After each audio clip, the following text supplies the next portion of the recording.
지난 한 주간 여러분들은 대부분 이 평택이라는 땅에서 생활했을 것입니다. 생활하시면서 무엇을 보셨나요? 두 눈 뜨고 사셨으니까 여러 가지 보았을 겁니다만은 뭘 봤는지 기억도 안 날 때도 있죠. 한 주일간 내가 뭘 보고 살았나? 기껏 기억나는 건 뭐 막장 드라마 스토리 정도나 기억나면서 내가 일주일 내내 이 땅을 바라보며 살았는데 뭘 보았는가 하는 생각이 들 때가 있을 것입니다.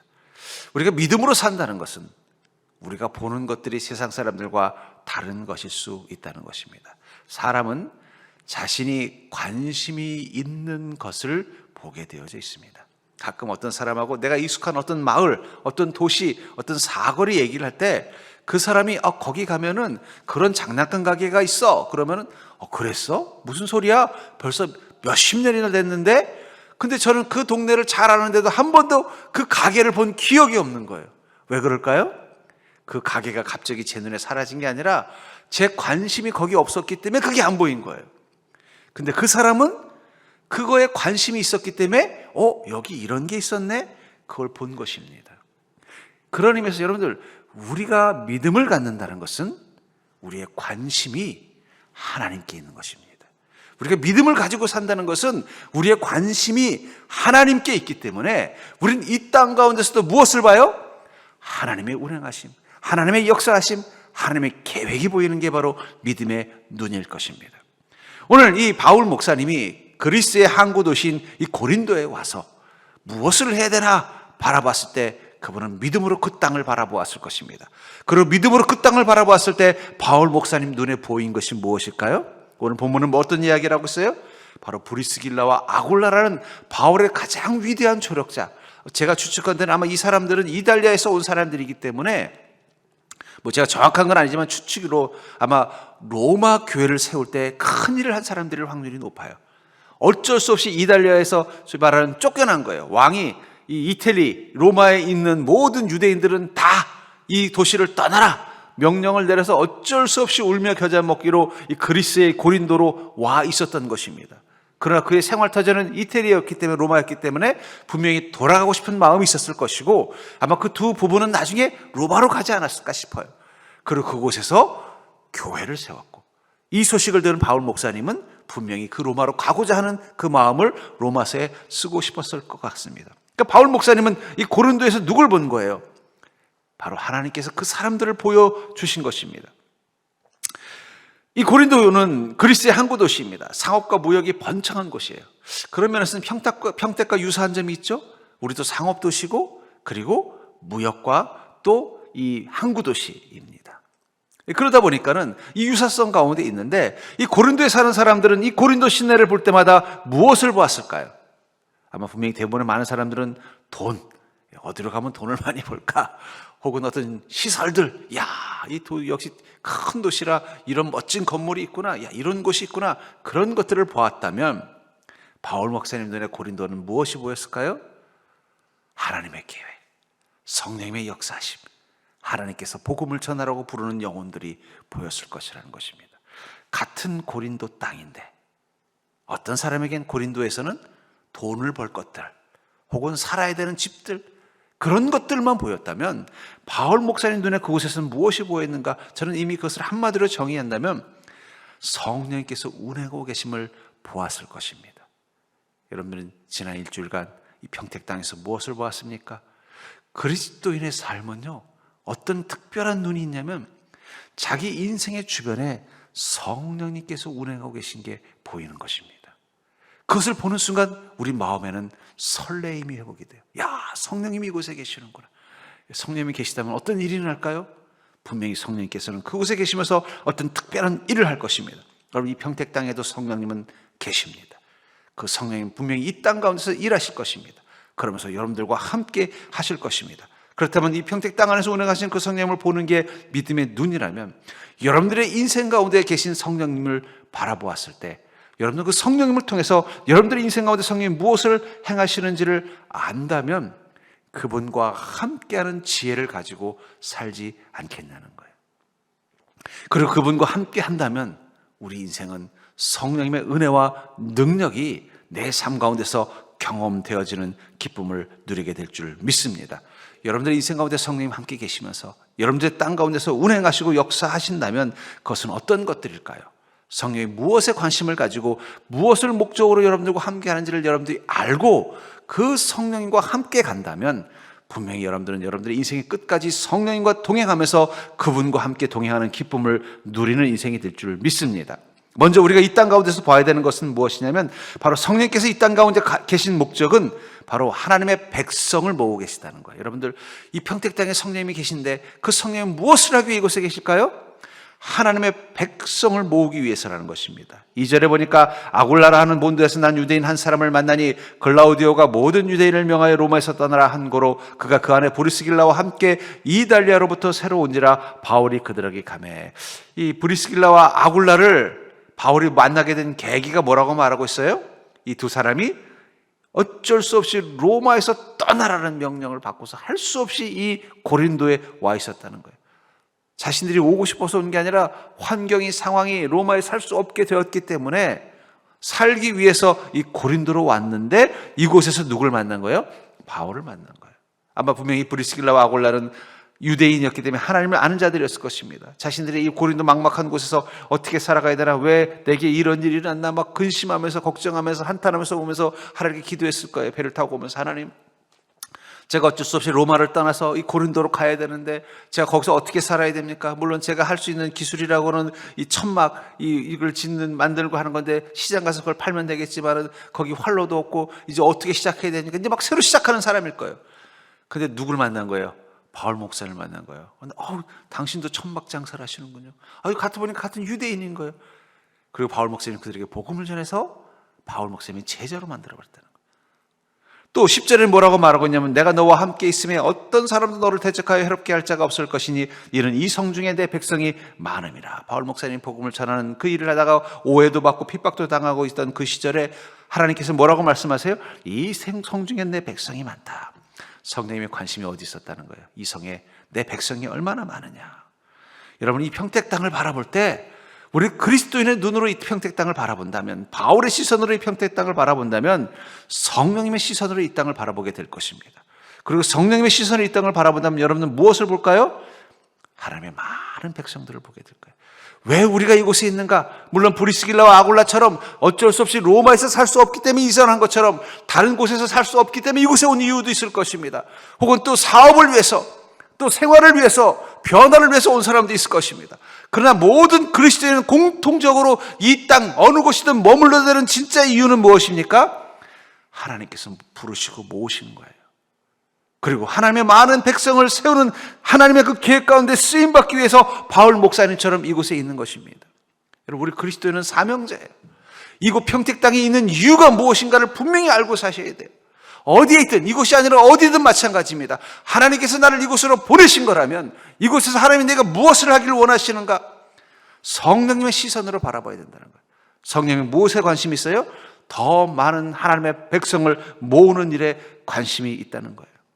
사람들은 이 고린도에서 부흥, 성공이라는 것은 더 이곳에 막 돈이 많이 들어오고 더 좋은 건물들이 많이 세워지고 이곳에 있는 사람들이 더 하는 일들이 다 승승장구하는 것에 관심이 있었겠지만 그 속에서 하나님의 사람들의 관심은 무엇입니까? 더 많은 하나님의 백성들이 모여지는 곳으로 만드는 것이라는 거예요. 여러분들이 이곳에서 해야 되는 가장 중요한 것, 저는 늘 그런 생각을 해요. 하나님께서 왜 내가 처음 예수님을 만났을 때 그때 저를 불러주시지 않고 계속 이 땅 가운데 머물게 하는가? 그것은 바울 목사님을 예수님께서 다메섹 도상에서 만나고 나서 그 다음에 아나니아라는 선지자에게 하신 그 말씀, 이 바울은 내가 이방인들에게 복음을 전하게 하기 위해서 내가 세운 자다. 똑같은 이유라고 생각해요. 하나님이 여러분들을 부르신 다음에 바로 천국 데려가셨으면 여러분들이 내 믿음이 이거밖에 안 되나 이런 시험들 일도 없고 또 세상의 죄와 악을 보면서 그냥 힘들어하고 힘겨워할 이유도 없잖아요. 그렇잖아요. 근데 왜 하나님께서 이곳에 계속 남아서 또 혼자 힘으로는 감당 못하니까 성령님을 보내주셔서 우리가 우리 인생을 끝까지 이곳에서 버티며 살아가게 하시는 가장 궁극적인 이유는 주님이 주시는 그 사명, 하나님의 그 많은 백성을 모으는 그 사명 가운데 우리를 사용하기 위해서라는 걸 꼭 기억하셔야 됩니다. 그러니까 여러분, 모든 그리스도인들이 이 땅 가운데서 가장 중요한 일은 무엇일까요? 그것은 하나님의 백성을 모으는 일입니다. 바울 목사님이 이 고린도 지역을 어슬렁거리는 이유는 뭐예요? 왜 시장에 가서 천막 장사를 하면서 어슬렁거리는 이유는 뭐예요? 바로 이 브리스길라와 아굴라 같은 사람을 찾고 그들을 복음으로 영접하게 하기 위해서라는 거예요. 그게 목적인 거예요. 비록 남들처럼 똑같이 시장에 가서 물건 팔고 장사하는 상인의 모습이었지만, 그러나 그것은 진짜 목적이 아니에요. 진짜 목적은 그곳에서 하나님의 백성들을 찾아서 모으는 일을 하는 것입니다. 그것을 위해서 바울 목사님의 늘 관심은 어디 있었어요? 오늘은 물건 얼마나 많이 팔리나, 물론 이것도 중요할 것입니다. 오늘은 어떤 손님에게 어떤 물건을 팔아야 좋아하라, 이것도 고민하는 것도 필요할 것입니다. 그러나 그보다 더 중요한 것은 오늘도 주님이 나에게 보내주시는 이 브리스길라와 아굴라가 어떤 사람들인가? 여러분, 우리는 그 기회를, 그 사명을 위해서 이곳에 있는 자라는 사실을 기억하시기 바랍니다. 저는 제가 언젠가 한번 여러분들에게 종이 하나씩을 돌릴 거예요. 그 종이에다가 여러분들이 이름을 쓰게 할 겁니다. 여러분들이 예수님 만난 뒤부터 지금까지 여러분들이 교회로 데려온 사람들은 누구입니까? 한번 이름을 한번 쫙 정리해 보게 하고 싶어요. 그리고 또 하나, 그러면 그 사람은 지금 나의 그 인도함을 통해서 하나님의 백성이 되어서 여전히 살고 있는가? 한번 점검해 보자고요. 이게 정말 중요해요. 왜냐하면 천국에 가서 여러분들이 천국의 이력서를 낸다면 가장 중요한 건 그것이기 때문이에요. 왜 우리가 이 땅에서 누군가를 만나고 또 무엇을 하며 사는 가장 궁극적인 목적은 하나님의 백성을 모으라는 주님의 명령이 있기 때문이라는 거예요. 사도행전 2장 29절에 보면 이 빌립 집사님을 이 성령께서 이끌어가는 장면을 이렇게 말하고 있습니다. 성령이 빌립더러 이르시되 이 수레로 가까이 나아가라 하거늘. 이 빌립을 성령께서 이끄실 때 어떻게 하는 것입니까? 이 광야에 있는 이디오페 내시를 만나러 가라고 직접 명령하고 있다는 것을 기억하시기 바랍니다. 빌립 집사님이 어디 가는 이유는 뭐예요? 성령이 이끄시는 이유가 뭐라는 거예요? 하나님의 백성을 만드는 그 일을 위해서 사용하기 위해서라는 거예요. 여러분들은 아침마다 일어날 때 이 빌립 집사님 같은 마음으로 하루를 시작합니까? 주님, 오늘도 성령님 나를 이끌어서 하나님께서 이 땅에 하나님의 백성을 더 많이 만드는 부흥을 위해서 나를 써주시옵소서. 그러니까 여러분들 사람들을 만날 때마다, 물론 여러분들은 마치 이 바울 목사님처럼 각자 자기 생계를 위해서 해야 되는 직업이 있고 일이 있을 것입니다. 그러나 그리스도는 그보다 더 중요한 건 저 사람을 하나님의 백성으로 만들려고 나를 이곳으로 보내셨는가 고민하는 믿음으로 살아야 된다는 거예요.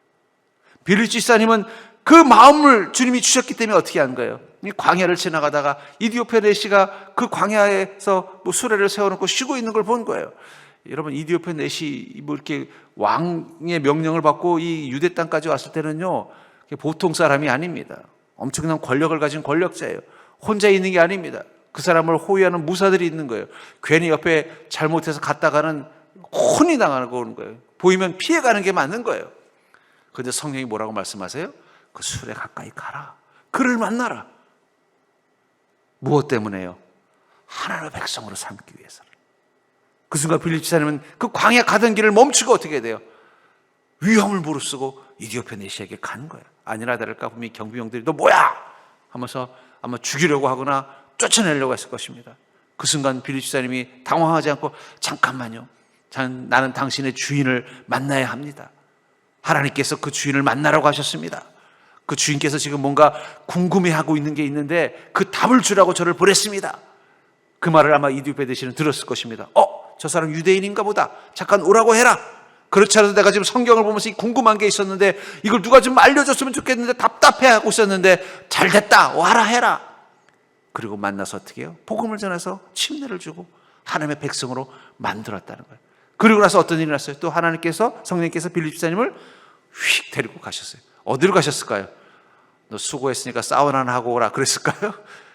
또 다른 하나님의 백성 만나러 보내셨다는 거예요. 여러분, 우리는 이 바울 목사님처럼 빌립 집사님처럼 우리가 이 땅 가운데 있는 목적이 무엇인가를 분명히 기억하고 사셔야 돼요. 그래야 인생이 낭비가 아닙니다. 물론 우리도 세상 사람들, 마치 고린도에 사는 사람들처럼 바울 목사님도 아침에 일찍 일어나면 그날 장사를 위해서 이 천막들을 다 자기 집에서 정리하고 준비하고 그걸 가지고 또 시장에 나가서 좌판을 열고 거기서 천막을 팔고 장사를 했을 것입니다.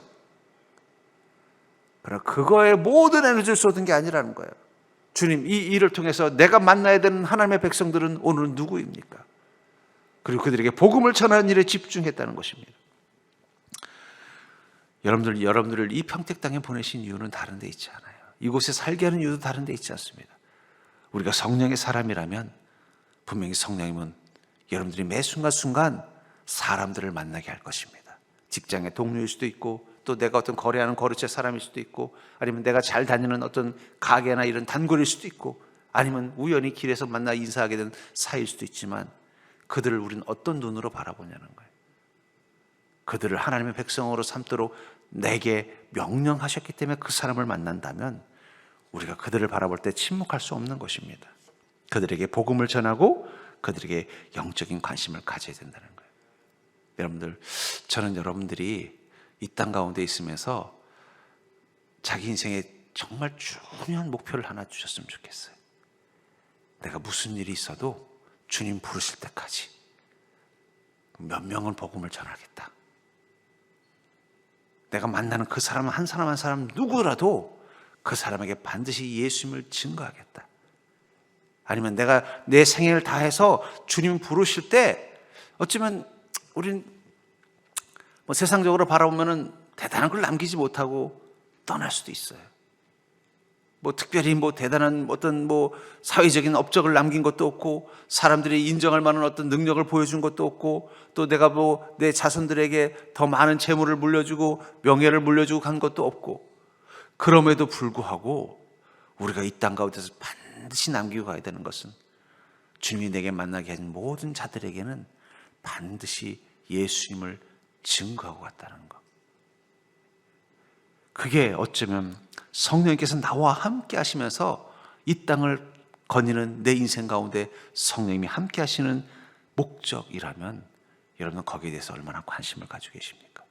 분명한 건 그런 관심을 가지고 그 고린도 땅에 있는 바울을 성령님이 어떻게 하셨어요? 그 일을 감당할 수 있도록 능력이 되어주셨다는 거예요. 장사하고 먹고 살기도 힘들고 지치지 않도록 어떻게 하셨어요?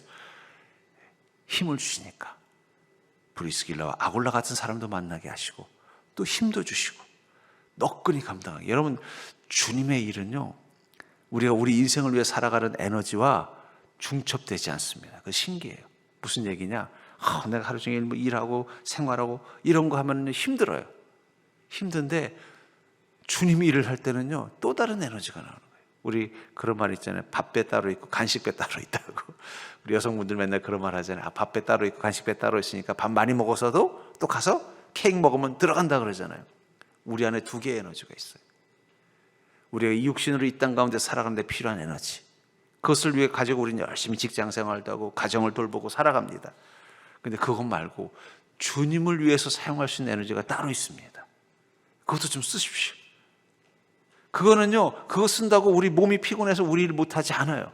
달라요. 오늘도 보십시오. 우리 찬양팀, 여기 이 찬양팀 서신 분들 다 오늘도 밖에 나가서 직장 생활하고 들어오신 우리 성도님들이에요. 얼마나 피곤하겠어요. 근데 제가 찬양 하나 보면 전혀 피곤해 보이지 않아요. 어디서 나오는 에너지예요? 성령이 주신 에너지. 다른 것입니다. 그러니까 아이고야, 내가 진짜 먹고 살기도 힘들어 죽겠는데 주님을 위해서 뭘 해? 아니에요. 그건 에너지가 다른 거예요. 그 에너지는 따로 있어요. 아유, 내가 만나는 사람들에게 내가 먹고 살기 위해서 하는 이 일만 해가지고도 그 사람들에게 말하기 힘이 막 입에서 곰내가 날 정도로 힘들게 말하고 있고 애쓰고 있는데 무슨 말을 해? 아니요. 그들에게 복음을 전하고 주님을 증거하면요, 갑자기 빠졌던 힘이 다시 재충전되는 걸 느낄 거예요. 왜냐하면 성령님께서 우리를 이곳으로 부른 목적은 뭐예요? 성령님이 나와 함께 계신 목적이 뭐라는 거예요? 하나님의 백성을 모으는 그 일을 위해서 우리를 쓰기 위해서라는 거예요. 전 여러분들이 그 믿음의 정체성을 가지고 이 땅 가운데 사는 자 되기를 주의 이름으로 축복합니다. 두 번째로, 성령께서 이 땅 가운데 운행하심의 특징은 그런 믿음을 가지고 사는 하나님의 백성을 성령님은 반드시 이 땅 가운데서 지켜주신다는 것입니다. 아까도 읽은 그 10절에 보니까 내가 너와 함께 있어 어떤 사람도 너를 대적하여 해롭게 할 자가 없을 것이니, 바울 목사님이 복음을 전하다 보니까는 오해도 받고, 특별히 이 유대인들은 자꾸 이 유대인들이 막 기독교인으로 개종되고, 또 유대인들이 애써서 복음을 자기네 어떤 유대교를 믿는 사람으로 만들었던 헬라인들이 다 바울 목사님의 복음을 듣더니 아이고 예수님이 하나님이시네요 하면서 다 바울 목사님을 제자가 되니까 이 유대인들이, 이 유대의 지도자들이 불만이 많은 거예요. 그러니까는 사람들을 또 선동하거나 혹은 힘 있는 사람들을 앞장세워서 바울 목사님을 계속 핍박하려고 하는 겁니다. 근데 성령님께서 뭐라고 말씀하세요? 네가 이곳에서 나를 왜 이곳으로 주님이 부르셨는지를 분명히 알고 하나님의 백성을 모으는 이 사명을 위해서 네가 이곳에서 열심을 다하니 내가 너를 지켜주겠다. 너를 어떤 사람도 너를 대적하여 해롭게 할 자가 없겠다라고 말씀하고 있다는 거예요. 우리와 함께 계신 성령님, 그 성령이 우리와 함께 계시면서 우리를 어떻게 하고 계신다고 말씀하고 있어요? 우리를 지켜주시고 보호해 주신다는 거예요. 그래서 신명기 32장 9절부터 10절에 보니까 여호와의 분깃은 자기 백성이라 야곱은 그가 택하신 기업이로다. 여호와께서 그를 황무지에서 짐승이 부르짖는 광야에서 만나시고 호위하시며 보호하시며 자기의 눈동자같이 지키셨도다. 여러분, 하나님은 우리를 택하셨습니다. 하나님의 백성으로 삼으셨다는 것은 어떤 의미라는 거예요? 그를 황무지에서, 황무지라는 것은 척박한 곳입니다. 하나님의 백성인 우리가 인생의 황무지 가운데 있을 때, 혹은 짐승이 부르짖는 광야에서, 여러분 이 광야에서 길을 잃고 자기를 보호할 수 있는 어떤 무기도 없는 상황 가운데 있게 되면 벌써 그 상황을 알고 있는 늑대나 사자들이 우르렁거리면서 그 사람을 잡아먹으려고 오는 것처럼 세상의 마귀와 죄가 우리를 쓰러뜨리려고 올 때 주님은 어떻게 하신다는 거예요? 나를 만나주시고 호위하시고 보호하시고 자기의 눈동자같이 지키신다. 여러분, 우리가 이곳에 있을 때 성령님은 반드시 우리와 함께 계시면서 우리를 지키시고 보호하신다는 사실을 기억하시기 바랍니다.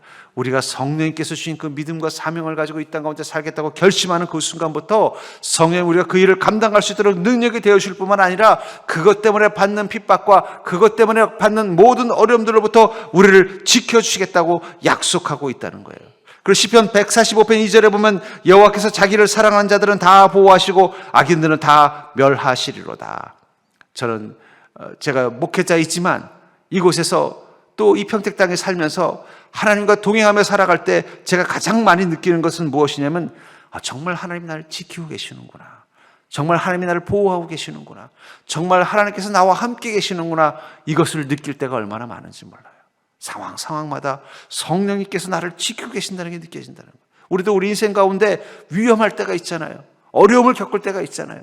하던 일들이 잘 풀리지 않거나 혹은 내가 생각지 못했던 어려운 곤경에 처할 때도 있을 것입니다. 그러나 그때마다 성령께서 어떻게 하신다는 거예요? 나를 지켜주시고 보호하신다는 거예요. 사랑하는 자들은 다 보호하시고, 그냥 어떤 것만이 아니라 모든 것들을 다 보호하시면서 나와 함께 계신다는 거예요.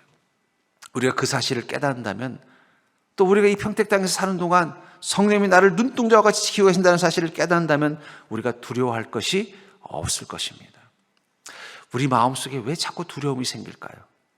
마치 우리가 밤길을 걸어가는 사람처럼 내가 오늘 하루 이렇게 살아가는데 어떤 문제가 있을까 근심이 생기고 걱정이 생기는 이유가 뭘까요? 그것은 성령님이 나를 지키신다는 그 믿음의 확신을 잃어버렸을 때예요. 여러분들은 지금 이곳에서 하나님의 지키심과 돌보심 가운데서 그렇게 살아가는 인생이라는 사실을 깨닫는 믿음이 있기를 주의 이름으로 축복합니다. 요즘 세상을 바라보면 너무 걱정이 되는 일들이 많죠. 그러나 그럴수록 우리 안에 다시 한번 성령님이 나를 눈동자와 같이 지키고 계심을 깨닫는 믿음 되시기를 바랍니다. 세 번째로, 성령께서 이 땅 가운데 운행하심의 특징은 바로 성령님이 이곳에서 악은 심판하시고 선은 세우신다는 거예요. 여러분, 이 평택 땅에서 성령님이 어떤 일을 하신다고요? 이 땅에 악은 심판하시고 선은 세우신다는 것입니다. 이 다음에 보면은 아니나 다를까 이 바울 목사님이 복음을 전하자 많은 사람들이 예수를 믿게 된 것을 불만 가졌던 이 사람들이, 특별히 유대인들이 이 바울을 끌고 이 갈리오가 아가야 총독으로 있을 때 이 갈리오에게 데려가서는 이 사람을 고발합니다. 그 장면을 사도행전 18장 12절부터 17절에 이렇게 말하고 있어요. 갈리오가 아가야 총독되었을 때 유대인이 일찍이 일어나 바울을 대적하여 법정으로 데리고 가서 말하되 이 사람을 율법을 어기면서 하나님을 경외하라고 사람들을 권한다 하거늘 바울이 입을 열고자 할 때 갈리오가 유대인들에게 이르되 너희 유대인들아 만일 이것이 무슨 부정한 일이나 불량한 행동이었으면 내가 너희 말을 들어주는 것이 옳거니와 만일 문제가 언어와 명칭과 너희 법에 관한 것이면 너희가 스스로 처리하라. 나는 이러한 일에 재판장 되기를 원하지 아니하노라 하고 그들을 법정에서 쫓아내니 모든 사람이 회당장 소스데나를 잡아 법정 앞에서 때리되 갈리오가 이 일을 상관하지 아니하니라. 아마 분명히 이 유대인들이 바울을 법정에 끌고 가서 모함을 했을 때 가장 앞장섰던 사람 중에 하나가 이 소스데나일 확률이 높습니다. 그리고는요, 모함에서 이 바울을 어떻게 보면 이 공동체에서, 이 도시에서 쫓아내거나 아니면 어떤 감옥에 넣거나 심하게 매를 때리게 해주길 기대했는데 이 갈리오라는 사람은 뭐라고 말하는 거예요? 야, 너희들은 무슨 이유로 이 사람을 고발했니? 너희들이 무슨 종교적인 이유로 한다면 나는 거기에 대해서 아무것도 도와줄 수 없다 하면서 오히려 어떻게 해요? 바울을 고발했던 사람들을 다 쫓아내버렸다는 거예요. 그러고 나니까 유대인들이 얼마나 자기들이 오히려 이 총독에게 미움을 받게 되니까는 이 일을 주던 이 소스데나를 막 어떻게 보면 막 너 때문에 이랬다는 식으로 막 핍박을 하고 공격을 한 겁니다. 근데 아이러니한 건요, 이 소스데나가 어떤 사람이 됐는지 아세요? 이 고린도 교회의 담임 목사가 됐습니다. 참 신기한 거예요. 여러분들, 이 그리스도인이 이 땅 가운데 살면서 재미있는 현상 중에 하나가 뭐냐면 우리를 괴롭히는 악인과 원수를 하나님이 우리를 복주는 자로 바꾸는 이 놀라운 일이라는 거예요. 이 소스데나는 보니까는 자기를 따르던 이 유대인들이나 헬라인들이 다 바울한테 가니까 처음에 기분이 나쁜 거예요. 그러니까 어떻게 해요? 유대인들 선동해서 그 바울이라는 사람 이 얘기 들어보니까 이 사람 뭔가 이단 같다. 이 사람 뭔가 이상한 이 죽은 예수라는 사람을 자꾸 전하고 있다. 이거 우리가 알기로는 지금 로마 예루살렘 교회 예루살렘에서 이 사람을 또 예수 믿는 사람들을 다 이 범죄자라고 규정했는데 이거 그대로 놔두면 안 된다. 아무리 우리가 지금 비록 이 로마 땅, 이스라엘 땅이 아니라 이 그리스 땅에 있더라도 이 바울이라는 사람이 놔두면 안 된다 해서 유대인을 선동해서 막상 감옥에 집어넣으려고 했는데 어떻게 된 거예요? 오히려 이 총독에게 미움만 받게 된 거예요. 그리고는 막 이 소스데나를 오히려 다른 유대인들이 너 때문에 우리까지 이 미움받고 지켰잖아 하면서 괴롭히니까는 소스데나가 참 난처해진 거예요. 그리고 나서 어떤 일이 일어난 것입니까? 바울 목사님을 통해서 복음을 받아들인 거예요. 그리고 고린도서 1장 1절에 보면 하나님의 뜻을 따라 그리스도 예수의 사도로 부르심을 받은 바울과 형제 소스데나는, 바울 목사님이 소스데나를 누구라고 불러요? 형제라고 불러요. 바울을 죽이려고 했던 사람이 고린도 교회 담임 목사가 돼서 바울 목사님의 선교와 사역을 돕는 자가 됐다는 거예요. 여러분들, 성령의 사람의 축복 중에 하나가 뭔지 아세요? 악인들도 나를 돕는 자로 바꾸는 능력이 있다는 것입니다. 그건 우리의 능력이 아니에요. 성령님의 능력이에요. 요셉을 보십시오. 요셉. 형님들이 그렇게 미워했지만 하나님이 요셉과 함께 하니까 어떻게 됐어요? 형님이 안 미워했으면 요셉이 어떻게 그런 위대한 인생을 살았겠습니까? 그게 놀라운 거예요. 성령님은요, 지금도 이 땅 가운데서 역사하고 계십니다. 우리가 그걸 꼭 기억하셔야 돼요. 우리가 세상을 살다 보면요, 세상의 부조리, 세상의 악, 또 우리의 그 믿음을 핍박하고 우리의 선함을 오히려 더 힘들게 만드는 그런 일들을 만날 때가 있다는 거예요. 그럴 때마다 주님, 세상이 왜 이렇게 악합니까? 맞아요, 악하고 뭔가 부조리한 것이 많습니다. 그러나 중요한 건 그곳엔 악함만 있는 게 아니라 성령님도 계시다는 사실을 기억하시기 바랍니다. 우리가 세상에 뭔가 부조리도 있고 문제도 많음에도 불구하고 그래도 살만하잖아요. 저는 가끔 그런 생각이 들어요. 뉴스 보면은요, 참 악당들이 많아요. 야, 이런 세상 어떻게 사나. 근데 뉴스 말고 제가 길거리나 주변에서 만난 사람들은 다 착한 사람들이더라고요. 그래서 도대체 그 악당들은 어디냐 만나보고 싶어요. 뭐 세상에 뭐 악당들이 그렇게 많다고 하는데 모르겠습니다. 저는 제 주변에 그리스도인만 있어서 다 좋은 사람들 뿐이더라고요. 물론 좀 약점도 있고 아쉬운 점도 있지만 그래도 다 한 사람 한 사람 들여다보면 나름대로 심성이 선하고 괜찮은 면들이 있는 거예요. 모르겠어요. 저한테만 그렇게 하시는 건지 그건 잘 모르겠지만 분명한 건 성령의 사람은요, 성령께서 지키시고 보호하시는 사람은요, 그 사람을 해하려고 하는 원수 같은 사람도 어떻게 해요? 하나님이 변화시켜서 그 사람에게 유익이 되도록 쓰시더라는 거예요. 그러니까 여러분들, 그리스도인의 인생에서 만나는 악연도 복으로 바꿀 수 있다는 사실을 기억하시기 바랍니다. 그러니까 너무 미워하지 마세요. 내가 저 사람 만나서 내 인생 망쳤어. 그런 마음 갖지 마세요. 왜냐하면 저 사람 때문에 내가 복받을 날도 언젠가 올 것이다.